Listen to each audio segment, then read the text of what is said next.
Hello friends, मैं हूं अर्जुन शर्मा और आप देख रहे हैं आपका अपना यूट्यूब चैनल मास्टर्स आईएएस। तो जैसे कि आप देख सकते हैं हम डिस्कस कर रहे हैं स्टेट्स यूटी कैपिटल्स। ये टॉपिक है क्लास 4th एग्जाम्स के लिए जो जेकेएसएसबी ने रिसेंटली नोटिफाइड करा, और पंचायत अकाउंट्स असिस्टेंट और भी ना जाने काफ़ी सारे एग्जाम्स जो भी कंबाइंड ग्रेजुएट लेवल एग्जाम्स के लिए ये टॉपिक बहुत इंपॉर्टेंट है। हम इसको डेप्थ में पढ़ रहे हैं, डेप्थ में पढ़ा रहे हैं, आपके लिए अच्छे से डिस्कस कर रहे हैं ताकि इस टॉपिक के अलावा भी अगर आपसे कोई फैक्ट पूछा जाए तो आप उसको इजीली आंसर कर सको। तो मैं एक छोटा सा रिकैप दे देता हूँ। हमारी लेक्चर सीरीज का ये पार्ट 4th है, 4th पार्ट है जी। तो अगर आप ये समझना चाहते हैं तो मैं आपको रिक्वेस्ट करूंगा कि आप पहले वाले 3 पार्ट्स ध्यान से देखिए सो दैट आपको ये पार्ट अच्छे से समझ आए। तो आइए फोकस करते हैं। आज हम यहाँ पे जैसे आप देख रहे हैं मैंने लिखा हुआ है सेंट्रल जोन और उसके साथ लिखी है 2। तो आपको याद होगा मैंने फर्स्ट, सेकंड और थर्ड पार्ट में एक चार्ट बनाया था। इंडिया की स्टेट्स और इंडिया की यूटीज को मैंने एक जोन्स में डिवाइड कर दिया था। तो जो पिछली वीडियोस हैं, पहले 3 वीडियोस, उसमें हमने नॉर्थ जोन जो कि बहुत बड़ा जोन है जिसमें हमने 10 स्टेट्स को मतलब रखा था, उनको डिस्कस कर लिया है। सेकेंड पार्ट में या थर्ड पार्ट में हमने वेस्ट जोन को भी खत्म कर दिया है, और आज हम लेके आए हैं इस लेक्चर सीरीज का 4th पार्ट जिसमें हम सेंट्रल जोन को डिस्कस करेंगे। और side by side central zone में सिर्फ 2 ही स्टेट्स हैं, इसके साथ हम 2 आइलैंड्स जो कि यूटीज हैं, अंडमान निकोबार और लक्षद्वीप, उनको भी डिस्कस करेंगे। तो आज का वीडियो थोड़ा छोटा होगा, अच्छे से पढ़िए, बोर मत होइए। तो चलिए फ्रेंड्स स्टार्ट करते हैं। सेंट्रल जोन में टोटल 2 स्टेट्स हैं, एक है आपकी मध्य प्रदेश और एक है छत्तीसगढ़, जिसको हम इसके बाद डिस्कस करेंगे। तो सबसे पहले हम बात करते हैं मध्य प्रदेश की। मध्य प्रदेश, हाँ जी, आप टीवी में ऐड भी देखते होंगे, हिंदुस्तान का दिल देखो। एग्जैक्टली मध्य प्रदेश हिंदुस्तान का दिल है, बिल्कुल सेंटर में है, इसलिए इसका नाम मध्य प्रदेश है। ओके फ्रेंड्स, आप इसको कैसे भी याद करिए, ये एक स्टेट है, यूटी नहीं है। तो मध्य प्रदेश एक स्टेट है, इसकी कैपिटल है भोपाल। हाँ जी, इसकी कैपिटल भोपाल है। इसके जो एडमिनिस्ट्रेटिव हेड्स हैं, इसके जो गवर्नर हैं वो है आनंदीबेन पटेल। बट आप देख सकते हैं मैंने यहाँ पे एडिशनल चार्ज करके लिखा हुआ है, इसका मतलब ये आनंदीबेन पटेल अभी फुल फ्लेज गवर्नर नहीं है, उनको एडिशनल चार्ज दिया गया है गवर्नमेंट ऑफ इंडिया के द्वारा सो दैट वो इस स्टेट को अच्छे से रन कर सके। और इसके सीएम है शिवराज सिंह चौहान जो कि बीजेपी पार्टी को बिलोंग करते हैं। इससे रिलेटेड कुछ फैक्ट्स मैंने यहाँ पे लिखे हैं जिसको आप ध्यान से देखिए, आपको समझ आ जाएगा। तो फ्रेंड्स, लालजी टंडन की न्यूज कल परसों से न्यूज में है, वो मध्य प्रदेश के गवर्नर थे, सिटिंग गवर्नर, ठीक है, सिटिंग गवर्नर थे, काफी देर से वो बीमार चल रहे थे और उनकी डेथ हो गई, इसलिए गवर्नमेंट ऑफ इंडिया ने आनंदीबेन पटेल को एडिशनल चार्ज मध्य प्रदेश का भी दे दिया है। वो आई गेस यूपी के, मैंने आपको जैसे बताया, वो अभी एट प्रेजेंट उत्तर प्रदेश की गवर्नर है और उनको एडिशनल चार्ज दिया गया है। आगे बढ़ते हैं नेशनल लेबर्स की तरफ। तो मध्य प्रदेश के जो नेशनल लेबर्स, यानी कि मध्य प्रदेश अपनी टेरिटोरियल बॉर्डर्स किसके साथ शेयर करता है, नेशनल मतलब कि कौन कौन सी स्टेट्स विद इन इंडिया उनके साथ जो शेयर करता है वो है उत्तर प्रदेश, छत्तीसगढ़, महाराष्ट्र, गुजरात और राजस्थान। टोटल 5 हैं, उत्तर प्रदेश, छत्तीसगढ़, महाराष्ट्र, गुजरात और राजस्थान। इंटरनेशनली मध्य प्रदेश किसी के साथ अपनी बाउंड्री शेयर नहीं करता है। इसकी फॉर्मेशन डेट है 1 नवंबर 1956, जो कि वही जो स्टेट्स रीऑर्गेनाइजेशन जो एक्ट पास हुआ था, बहुत सारी स्टेट्स बनी थी उसमें, और उसी में ये मध्य प्रदेश भी बनी थी। चलिए आगे बढ़ते हैं कुछ और फैक्ट्स की तरफ। जैसे कि मैंने यहाँ पे लिखा हुआ है 2000 टिल 2000 तक मध्य प्रदेश जो थी वो इंडिया की सबसे बड़ी स्टेट थी एरिया वाइज 2000 तक, जो 2000 ईयर था तब तक मध्य प्रदेश इंडिया की सबसे बड़ी स्टेट थी एरिया वाइज।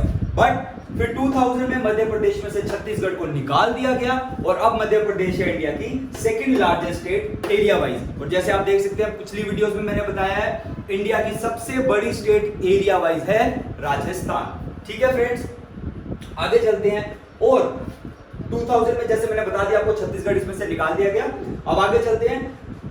मध्य प्रदेश का मोर देन 30% जो ज्योग्राफिकल एरिया है वो अंडर फॉरेस्ट कवर है। तो अगर कोई आपसे पूछ ले, वैसे शायद ना पूछे बट फिर भी अगर कोई आपसे पूछे कि मध्य प्रदेश का टोटल एरिया जो कि फॉरेस्ट लैंड के अंडर कवर है वो है 30%। एक चीज और मैं आपको बता दूं, मध्य प्रदेश जो है उसमें इंडिया के सबसे ज्यादा डायमंड और कॉपर रिजर्व्स हैं। मध्य प्रदेश में इंडिया के सबसे ज्यादा डायमंड और कॉपर रिजर्व्स हैं। ये ऑलमोस्ट डाटा जो मैं आपको बता रहा हूँ, ये सबका सब डाटा आपको हिस्ट्री में, आर्ट एंड कल्चर में हमारी मास्टर्स की फैकल्टी आपको अच्छे से प्रोवाइड करेगी। बट जैसे हमारा ट्रेंड है, जो पिछली वीडियोस में हम थोड़ा थोड़ा फैक्ट इस टॉपिक के साथ आपको देते रहते हैं। आगे चलते हैं। मध्य प्रदेश के अंदर 3 वर्ल्ड हेरिटेज साइट्स हैं जिनको यूनेस्को ने डिक्लेयर किया है। एक है खजुराहो ग्रुप ऑफ मॉन्यूमेंट्स, एक है बुद्धिस्ट मॉन्यूमेंट्स जो कि सांची में है, और एक है रॉक शेल्टर्स एट भिमबेटका। कभी इनके बारे में पढ़िए आप खुद भी, हमारी फैकल्टी भी आपको आर्ट एंड कल्चर की क्लास में अच्छे से डिस्कस करके बताएंगी कि ये 3 साइट्स जो हैं, जो यूनेस्को ने 3 वर्ल्ड हेरिटेज साइट्स डिक्लेयर करी है मध्य प्रदेश में, इनकी क्या खासियत है, क्या इंपॉर्टेंस है, क्या ट्रेड्स हैं, क्या फीचर्स हैं, वो सब आपको बता दिए जाएंगे, एकदम क्लियर कर दिए जाएंगे। तो ये मैंने आपको बाकी वाले फैक्ट्स बता दिए। एक और फैक्ट इसका आपने अच्छे से ध्यान रखना है कि मध्य प्रदेश की कैपिटल तो भोपाल है, बट इसकी लार्जेस्ट सिटी है इंदौर, जिसको अब आप सोच रहे हो यार मध्य प्रदेश के साथ भोपाल भी पढ़ो, इंदौर भी पढ़ो, इसलिए इंदौर का मैं आपको एक छोटा सा फैक्ट बता देता हूं कि स्वच्छ भारत अभियान SBA यानी स्वच्छ भारत अभियान एक सर्वे करता है जिसको स्वच्छ सर्वेक्षण करके बोला जाता है। उस सर्वे के अंदर इंदौर को इंडिया की क्लीनेस्ट सिटी बोला गया है, और कॉन्टिन्यूसली ये अवार्ड इंदौर कॉन्टिन्यूसली 4 साल तक ये अवार्ड जीतता रहा है, 2017 से लेकर 2020 तक। तो ठीक है फ्रेंड्स, इंदौर का ये फैक्ट आपको याद रखना है, कभी भी पूछ सकते हैं, बिकॉज जैसे मैंने आपको बताया कि करंट अफेयर्स में स्वच्छ भारत वगैरह सब बना रहता है, इसलिए इंदौर को भी पढ़ना बड़ा जरूरी है। तो आप एक बार इसको एक बार पॉज करके अच्छे से नोट डाउन कर लीजिए, बार बार देखिए, सो दैट आपको ये अच्छे से चीज याद हो जाए। ठीक है फ्रेंड्स, आप एक बार देख लीजिए। और अब हम आगे बढ़ते हैं सेंट्रल जोन की सेकंड स्टेट की तरफ, जिसका नाम है छत्तीसगढ़। तो friends, Madhya Pradesh central zone की पहली स्टेट को डिस्कस करने के बाद अब हम आते हैं सेंट्रल जोन की दूसरी स्टेट के ऊपर, जिसका नाम है छत्तीसगढ़। ये एक रिसेंटली फॉर्म्ड स्टेट है। ठीक है, छत्तीसगढ़ जो है वो एक स्टेट है, यूटी नहीं। इसकी कैपिटल है रायपुर, जिसका नया नाम आजकल चल रहा है नया रायपुर। ठीक है, और ये छत्तीसगढ़ की लार्जेस्ट सिटी भी है। ओके फ्रेंड्स, छत्तीसगढ़ ये सेंट्रल जोन की दूसरी स्टेट है, इसकी कैपिटल है रायपुर और इसका नया नाम है नया रायपुर। ओके, आगे बढ़ते हैं। इसके जो एडमिनिस्ट्रेटिव हेड हैं उनका नाम है अनुसुईया उइके। अनुसुईया उइके इनका नाम है, जो गवर्नर है छत्तीसगढ़ की, और इनके सीएम हैं भूपेश बघेल, जो कि इंडियन नेशनल कांग्रेस के हैं। आगे बढ़ते हैं छत्तीसगढ़ के नेशनल लेबर्स की तरफ। नेशनल लेबर्स कौन कौन से हैं छत्तीसगढ़ के? एक है मध्य प्रदेश, जिसमें से ये स्टेट निकली हुई है, जिसमें से स्टेट को निकाल के बनाया गया है, तो वो सबसे पहले नेबर। दूसरी नेबर है झारखंड, महाराष्ट्र, तेलंगाना, आंध्र प्रदेश और ओडिशा।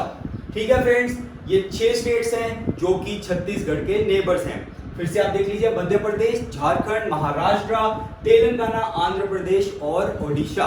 ठीक है, इसका इंटरनेशनली किसी कंट्री के साथ कोई लेना देना नहीं है, आई मीन कोई बाउंड्री शेयर नहीं करता है छत्तीसगढ़, और इसकी फॉर्मेशन डेट है 1 नवंबर 2000, जिसको मैंने थोड़ा सा यहाँ पे फैक्ट्स में एक्सप्लेन किया है। इतनी इंपॉर्टेंट स्टेट नहीं है, खाली जनरल फैक्ट्स आप इसके याद रखिए। और एक छोटा सा फैक्ट कि ये जो स्टेट है छत्तीसगढ़ की जो स्टेट है, ये मध्य प्रदेश के अंदर से कार्व्ड आउट यानी निकाली गई थी। इनकी बहुत पुरानी डिमांड थी छत्तीसगढ़ के लोगों की कि हमें एक अलग स्टेट बनाया जाए, और छत्तीसगढ़ की स्टेट को कार्व किया गया मध्य प्रदेश में से 2000 में, जिसको नाम था मध्य प्रदेश रीऑर्गेनाइजेशन एक्ट 2000, और इसको भी किया था एनडीए गवर्नमेंट ने, बीजेपी की गवर्नमेंट ने, बीजेपी लेड एनडीए गवर्नमेंट ने, जिसकी चेयरमैनशिप या जिसकी लीडरशिप थी अटल बिहारी वाजपेयी जी के पास। तो एक बार आप इसको पॉज करके देख लीजिए, डाटा को अच्छे से नोट डाउन कर लीजिए, अच्छे से समझ लीजिए, बार बार देखिए, सो दैट आपको अच्छे से समझ आ जाए। तो फ्रेंड्स, यहाँ पे हमारा सेंट्रल जोन खत्म हो गया है। अब हम आज डिस्कस करेंगे, जैसे मैंने आपको स्टार्टिंग में बताया कि आज हम वीडियो छोटी रखने वाले हैं। सेंट्रल जोन डिस्कस हो चुका है, और आज हम डिस्कस करने वाले हैं वो जो 2 मैंने आपको बताए थे, एक आइलैंड अरेबियन सी के अंदर और एक बे ऑफ बंगाल के अंदर। तो ये दोनों आइलैंड्स अभी हम डिस्कस करने वाले हैं आपके साथ। नॉर्थ जोन जो था वो खत्म हो चुका है, वेस्ट जोन खत्म हो चुका है, और सेंट्रल जोन जो है वो भी खत्म हो चुका है। तो अब हम डिस्कस करेंगे ये 2 आइलैंड्स। ठीक है फ्रेंड्स, चलते हैं आगे। तो फ्रेंड्स, सेंट्रल जोन को खत्म करने के बाद अब हम आ रहे हैं इंडिया के आइलैंड्स वाले ग्रुप पे। जैसे मैंने अभी आपको बताया था वो चार्ट बना के हमने नॉर्थ जोन खत्म कर दिया है, हमने वेस्ट जोन खत्म कर दिया है, हमने सेंट्रल जोन खत्म कर दिया है और अब हम आए हैं इंडिया के आइलैंड्स के ऊपर। एक अरेबियन सी वाला आइलैंड अरेबियन सी वाला आइलैंड और एक बे ऑफ बंगाल वाला आइलैंड। तो अभी हम पहले डिस्कस करने वाले हैं बे ऑफ बंगाल का जो आइलैंड है जिसका नाम है Andaman and Nicobar island. Basically Andaman और निकोबार आइलैंड जो है ये बे ऑफ बंगाल में है, ये एक यूनियन टेरिटरी है, ये एक यूटी है। अंडमान निकोबार आइलैंड एक यूटी है, इसकी कैपिटल पोर्ट ब्लेयर है और पोर्ट ब्लेयर ही इसकी लार्जेस्ट सिटी भी है। इसके जो एडमिनिस्ट्रेटिव हेड है वो लेफ्टिनेंट गवर्नर है। ध्यान से पढ़िएगा, गवर्नर नहीं, एडमिनिस्ट्रेटर नहीं, लेफ्टिनेंट गवर्नर। ये लेफ्टिनेंट गवर्नर जो है उनका नाम है एडमिरल। आप देख रहे हैं मैंने यहाँ पे रिटायर्ड लिखा है, तो ये शायद उससे पहले एक एडमिरल होंगे जो अब रिटायर्ड हैं और इनका नाम है देवेंद्र कुमार जोशी। देवेंद्र कुमार जोशी जी लेफ्टिनेंट गवर्नर हैं अंडमान एंड निकोबार आइलैंड्स के। ठीक है, आगे बढ़ते हैं। मैंने ये आप देख सकते हैं यहाँ पे लिखा है नो मेनलैंड नेबर, यानी कि अंडमान निकोबार जो है वो एक आइलैंड है, आइलैंड। ठीक है, पानी के बीच में एक टापू है, तो मेनलैंड का मतलब है जमीनी तौर पे। तो जमीनी तौर पे इसके साथ इंडिया की नेशनल नेबर्स, जैसे हम पहले डिस्कस कर रहे हैं, नेशनली इंडिया की कोई भी स्टेट या यूटी इसके साथ जमीनी तौर पे टच नहीं होती, अपनी बाउंड्री शेयर नहीं करती है, इसलिए हमने लिखा है no mainland neighbour. Similarly international neighbours में भी इसका जमीनी तौर पे कोई इंटरनेशनल नेबर नहीं है, बट फिर भी थोड़ा सा एक्स्ट्रा जाने के लिए मैंने यहाँ पे लिख दिया है अंडमान सी जो है वो बे ऑफ बंगाल के साथ में ही है। वहीं पे अंडमान सी इस अंडमान निकोबार आइलैंड को सेपरेट करता है थाईलैंड और म्यांमार से। ध्यान से समझिए, अंडमान सी जो है वो अंडमान निकोबार आइलैंड का सेपरेट करता है थाईलैंड और म्यांमार से। इसकी फॉर्मेशन डेट है 1 नवंबर 1956। ठीक है फ्रेंड्स, आगे बढ़ते हैं, कुछ इसके एक्स्ट्रा फैक्ट्स की तरफ चलते हैं। अंडमान एंड निकोबार आइलैंड जो है ये बेसिकली एक ग्रुप ऑफ आइलैंड्स है। ये बहुत छोटे टापुओं का समूह है, छोटे छोटे आइलैंड्स का ग्रुप है, जिसमें टोटल 572 आइलैंड्स हैं। 572 islands Andaman and Nicobar islands में आते हैं और इन 572 में से सिर्फ 38 जो आइलैंड्स हैं वो इनहैबिटेड है, यानी कि सिर्फ 38 आइलैंड्स जो हैं उन पे लोग रहते हैं, बाकी सारे आइलैंड्स पे लोग नहीं रहते हैं। ठीक है, आगे बढ़ते हैं। जैसे मैंने बताया अंडमान निकोबार आइलैंड एक ग्रुप ऑफ आइलैंड्स है, तो मेजरली हमारे हिसाब से अगर हम फोकस करते चले, मेजरली ये दो आइलैंड का ग्रुप्स है, एक अंडमान आइलैंड्स और एक निकोबार आइलैंड्स। ठीक है, ये दो आइलैंड्स का ग्रुप है और इन दोनों आइलैंड्स को, अंडमान आइलैंड और निकोबार आइलैंड को, एक 150 किलोमीटर का एक चैनल है, वाटर चैनल है 150 किलोमीटर का, जिसका नाम है 10 डिग्री चैनल। मैं यहाँ पे लिख देता हूं 150 kilometre wide. Okay, 150 kilometre wide एक चैनल है जिसको बोलते हैं 10 डिग्री चैनल, जो अंडमान को और निकोबार आइलैंड को सेपरेट करता है और इसका क्या नाम है 10 degree channel, 10 degree and parallel. ये इसकी कॉन्फ़िगरेशन है जो इक्वेटर के ऊपर आप देख सकते हैं। ठीक है, इसको भी थॉरोली हमारी फैकल्टी आपको पढ़ा देगी, हर चीज आपको ज्योग्राफी में जो भी उस पे टॉपिक्स होंगे उसमें आपको ये चीज कवर कर दी जाएगी। आगे बढ़ते हैं। जो अंडमान, जो ये अंडमान निकोबार जो आइलैंड है, यहाँ पे जैसे आप न्यूज में टीवी में देखते रहते होंगे, सबसे पुराने जो ट्राइबल लोग हैं, सबसे प्रिमिटिव ट्राइब जो हैं, जारवाज और ये स्पेशली सेंटिनलीज, ये जो ट्राइब्स हैं ये अंडमान आइलैंड पे रहते हैं। सिर्फ यही नहीं रहते, हमारे आपके जैसे आम जनता भी यहाँ रहती है, बट एक ऐसा आइलैंड है वहाँ पे जहाँ पे किसी को जाने की परमिशन नहीं है, सिर्फ क्योंकि उसको कौन, वहाँ पे कौन रहता है, वहाँ उस आइलैंड को कौन इनहैबिट करता है, ये सेंटिनलीज ट्राइब्स। ठीक है, ये अनकॉन्टैक्टेड प्रिमिटिव पीपल हैं जिनके साथ कोई कॉन्टैक्ट नहीं रखा जाता, ना करने की परमिशन गवर्नमेंट देती है, ना वो लोग जो ट्राइबल लोग हैं वो बनाना चाहते हैं कोई कॉन्टैक्ट। ठीक है, तो गवर्नमेंट की पॉलिसी कि उनको उन्हीं के हाल पे छोड़ दिया जाए, वो जैसे अपना लाइफ रहना चाहते हैं, जीना चाहते हैं, वो वैसे रहें प्रिमिटिव स्टाइल से। आज भी वो पत्थर के टूल्स और स्टोन्स और वही सब चीजों को यूज कर रहे हैं। और ऐसी कुछ थ्योरीज आ रही है कि अभी तक ये जो सेंटिनलीज लोग हैं, इन्होंने शायद अभी तक फायर की इन्वेंशन भी नहीं देखी हुई है। आई गेस अभी तक ऐसी ये न्यूज रोज आती रहती है इनके बारे में। आगे चलते हैं। यहाँ पे अंडमान आइलैंड में एक पॉइंट है इंदिरा पॉइंट, जिसको पिग्मेलियन पॉइंट भी बोला जाता है। ये ग्रेट निकोबार आइलैंड्स में आता है। मैंने आपको बताया अंडमान निकोबार कुछ आइलैंड्स का ग्रुप है, अंडमान आइलैंड्स और निकोबार। तो ग्रेट निकोबार जो आइलैंड्स हैं वहां पे एक पॉइंट है इंदिरा पॉइंट, जिसको पिग्मेलियन पॉइंट भी बोला जाता है। ये इंडिया का सदर्न मोस्ट पॉइंट है। सदर्न मोस्ट पॉइंट, इंडिया का सबसे नीचे जो पॉइंट है इंडिया की टेरिटरी का, वो ये इंदिरा पॉइंट है। एट प्रेजेंट ये जो पॉइंट है वो पानी के नीचे आ गया हुआ है। 2004 में जो सुनामी आई थी, आप सबको याद होगा 2004 में सुनामी आई थी, उसके बाद क्या हुआ, ये जो सदर्न मोस्ट पॉइंट इंडिया का इंदिरा पॉइंट था वो पानी के बीच में सबमर्ज हो गया। और अब यहाँ पे जैसे देख सकते हैं मैंने लिखा है बट मेनलैंड कन्याकुमारी, तो समुद्री तौर पे जैसे ये तो आइलैंड है समुद्र के बीच में, तो ये तो सदर्न मोस्ट पॉइंट है।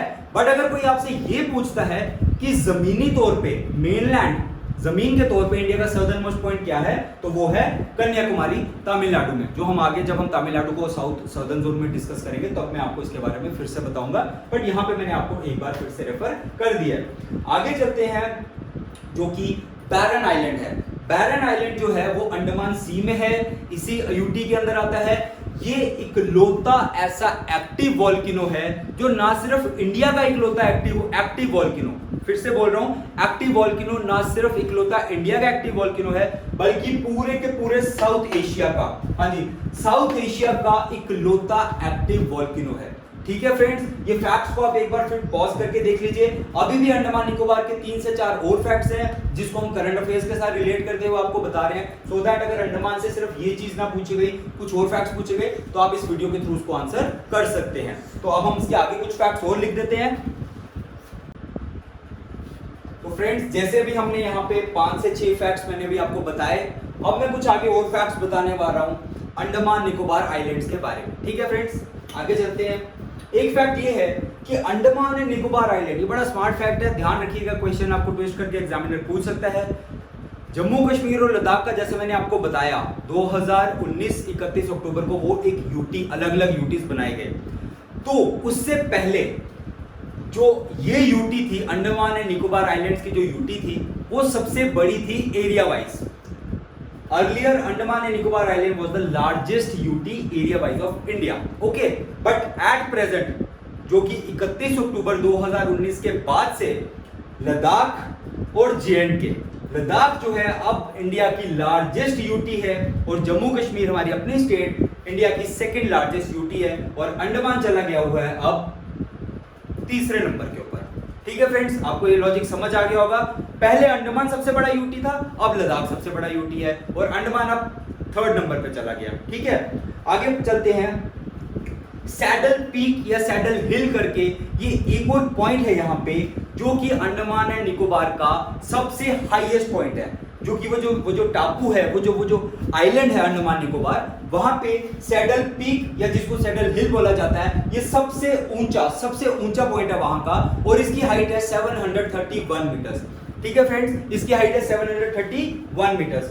आगे चलते हैं। एक चीज और, जैसे हम बता रहे हैं कि हम आपको हर स्टेट हर यूटी को करंट अफेयर्स के साथ रिलेट करके पढ़ा रहे हैं, तो ये चीज आपको पूछ सकते हैं जो कि मैंने यहाँ पे लिखा है। दिसंबर 2018 में हमारे प्रधानमंत्री जो नरेंद्र मोदी जी हैं वो 2 दिन की इस यात्रा के ऊपर एक 2 डे विजिट पे थे अंडमान निकोबार आइलैंड्स में।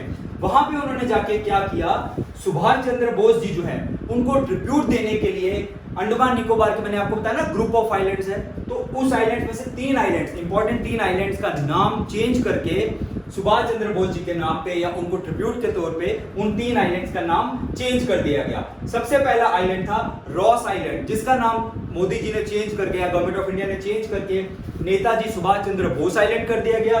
दूसरा आइलैंड है नील आइलैंड, नील आइलैंड को शहीद आइलैंड चेंज करके नाम बना दिया गया। और तीसरा आइलैंड है हैवलॉक आइलैंड, हैवलॉक आइलैंड को नाम चेंज करके स्वराज आइलैंड बना दिया गया। ठीक है फ्रेंड्स, आई होप आपको समझ आ गया अच्छे से। इसके बाद मतलब आप एक बार फिर से सुन लीजिए, 3 आइलैंड्स का नाम मोदी जी ने चेंज किया और उन तीनों का नाम रॉस आइलैंड से ये, नील आइलैंड से ये और हैवलॉक आइलैंड से स्वराज आइलैंड बना दिया गया 2018 दिसंबर में। ओके फ्रेंड्स, आगे चलते हैं। एक चीज और बड़ी इंपॉर्टेंट है यहाँ पे, जैसे आप बार बार अभी न्यूज में देख रहे हो कि एक ऐसा एटमॉस्फेयर, वॉर का एटमॉस्फेयर बना हुआ है न्यूज के अंदर, इंडिया चाइना, इंडिया पाकिस्तान या फिर यूएस और वो, बार बार एक नाम आता है tri service geographical command, tri service command का। इंडिया की इकलौती और इंडिया की पहली ट्राई सर्विस कमांड जो है वो अंडमान एंड निकोबार आइलैंड के अंदर बेस्ड है, वो इस वक्त एक्टिव है। ट्राई सर्विस का मतलब इसलिए सॉरी, ट्राई सर्विस का इसलिए बिकॉज आर्मी, नेवी और एयरफोर्स ये तीनों की जॉइंट कमांड है जो कि अंडमान एंड निकोबार आइलैंड में बेस्ड है। ये इकलौती ऐसी कमांड है जो तीनों फोर्सेस को एक साथ ऑपरेट करती है सिंगल कमांड के ऊपर, ठीक है। और एक चीज और, जैसे आप लोग सुनते रहते होंगे, टीवी में भी सुना होगा, पुरानी मूवीज में भी सुना होगा, घर वाले भी ऐसे ऐसे आपको ताने मार देते होंगे कभी कभी, काला पानी की सजा या काला पानी की जेल। जैसे मैंने यहाँ पे लिखा है काला पानी की सजा या काला पानी की जेल, ये एक सेलुलर जेल है, बड़ी ही इंपॉर्टेंट या फिर बोला जाए बहुत फेमस जेल है सेलुलर जेल। यहाँ पर इसका नाम काला पानी जेल या काला पानी सजा के तौर पे भी बड़ा एक फेमस रहा। ये भी अंडमान निकोबार आइलैंड के अंदर है। ऐसे में आपको बता दूं, जो वीर सावरकर जिनको बोला जाता है, वो भी यही इसी जेल में उनको अंग्रेजों ने रखा था, ठीक है फ्रेंड्स। तो ये एक बार पॉज करके आप पहले वाले जो फैक्ट्स मैंने अंडमान निकोबार के दिए, ये उसके दूसरे फैक्ट्स हैं। तो टोटल 8 से 10 फैक्ट्स हैं। पॉज करके ध्यान से देखिए ताकि आपको समझ आ सके, बार बार देखिए। अब हम आगे बढ़ते हैं, दूसरा आइलैंड जो कि लक्षद्वीप है उसको डिस्कस करते हैं, चलिए।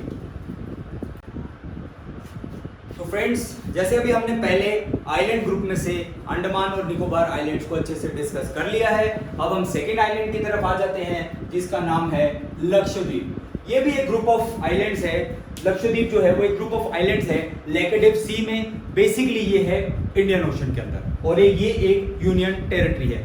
लक्षद्वीप जो है वो एक यूनियन टेरिटरी है और अगर आपसे जनरली पूछा जाए तो ये इंडियन ओशन में आता है, पर्टिकुलरली पूछा तो ये लेकेडिव सी में, ठीक है। तो ये लक्षद्वीप का बताया।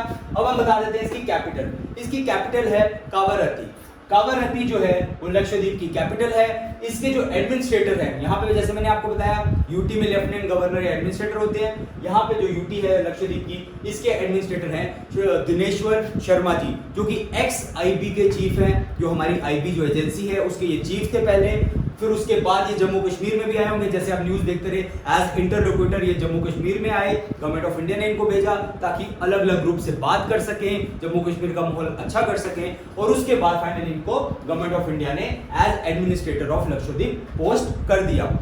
मेनलैंड में, जैसे मैं बार बार बता रहा हूं, ये भी एक आइलैंड है, समुद्र के बीच में एक छोटा सा टापू है। इसका मेनलैंड यानी जमीनी तौर पे इसका कोई नेशनल नेबर नहीं है। बट अगर ऐसे पूछा जाए, चाहे समुद्र के रास्ते, वैसे केरला जो स्टेट है वो सबसे पास लक्षद्वीप के आती है। ओके, नियरेस्ट स्टेट है ये। इंटरनेशनल नेबर भी इसका कोई नहीं है। फॉर्मेशन डेट इसकी वही है 1 नवंबर 1956। बट तब इसको लैकेडिव, मिनिकॉय और एडमिनिडिव आइलैंड्स बोला जाता था, ठीक है। 1 नवंबर 1956 को जब ये अपनी हमारे इंडिया की यूटी बना, उस टाइम इसको लैकेडिव, मिनिकॉय और एडमिनिडिव आइलैंड्स बोला जाता था। बट नवंबर 1973 में इसको रीनेम करके लक्षद्वीप आइलैंड कर दिया गया, ठीक है। 1956 में ये बोला जाता था और 1973 में जो एट प्रेजेंट इसका नाम है लक्षद्वीप, वो बना दिया गया। अब हम इसके कुछ फैक्ट्स की तरफ चलते हैं। लक्षद्वीप का जो मतलब है उसका मतलब है 100,000 आइलैंड्स, ठीक है।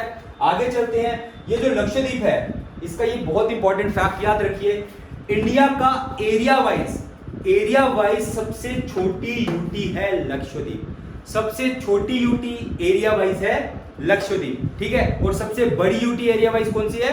लद्दाख, जैसे मैंने अभी आपको थोड़ी देर पहले बताया। ओके, ये जो लक्षद्वीप है इसको कोरल आइलैंड्स ऑफ इंडिया भी बोला जाता है। क्या बोला जाता है? Coral islands of India. क्यों? बिकॉज ये कोरल्स के साथ बने हैं। अब मैं थोड़ा सा आपको ज्यादा डेप्थ में नहीं जाऊंगा, थोड़ा कोरल्स के बारे में बता दूं। कोरल्स जो होते हैं वो सी ऑर्गेनिजम्स होते हैं। ये कैल्शियम को सिक्रीट करते हैं और एक ऐसे स्केलेटन तौर पे एक स्ट्रक्चर्स बना देते हैं। आप देखते रहते होंगे, जैसे कि इसका सबसे बड़ा एग्जांपल है कोरल, जो कि ग्रेट बैरियर रीफ है ऑस्ट्रेलिया में। वो सबसे बड़ा जो कोरल डिपॉजिट्स का जो सबसे बड़ा स्ट्रक्चर है वो ऑस्ट्रेलिया में है। और इंडिया में जो कोरल आइलैंड्स हैं वो कौन है? यही ये जो लक्षद्वीप आइलैंड्स हैं, इनको कोरल आइलैंड्स भी बोला जाता है। आपको क्वेश्चन आ सकता है कि इंडिया की ऐसी कौन सी यूटी है जिसको कोरल आइलैंड बोला जाता हो, या कौन से आइलैंड को कोरल बोला जाता है? तो वो है लक्षद्वीप।